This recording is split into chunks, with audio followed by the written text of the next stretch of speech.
Обезбедување на сите неопходни услови за фер и транспарентна постапка најави претседателката на Кривичниот суд Даниела Димовска пред почетокот на судењето за пожарот во Кочанската дискотека Пулс.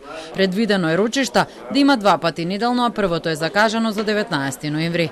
Таа на денешниот брифинг со новинарите апелираше до јавноста за почит и достоинство кон сите страни, особено кон жртвите и нивните семејства. Судот е исправен пред голема задача на која мора да одговори и важно е да не се подлегнува на сензационализам. Судот ке преземе и засилени безбедносни мерки, вклучително и присуство на итна помош.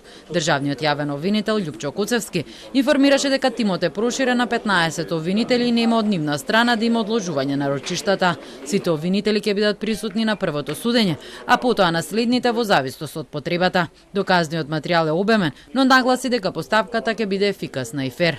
Обвинението за случајот е напишано на 166 страни. Обвинителите сметаат дека немало да се добие на вредност доколку се раздвоила постапката во случајот со оглед на големата бројка на обвинети. Председателот на адвокатската комора Љубомир Михајловски ги повика адвокатите кои ги застапуваат обвинетите на дисциплина и професионалност со цел да се овозможи непречено одвивање на процесот и заштита на правата на оштетените. При тоа смета дека на сите адвокати ќе им се овозможат добри услови за извршување на нивната работа.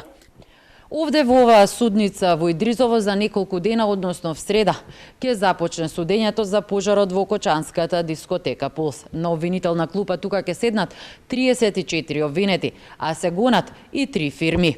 Зад стаклото пак ќе седнат родителите на загинатите, 63 на број, на оштетените и на повредените над 200 лица.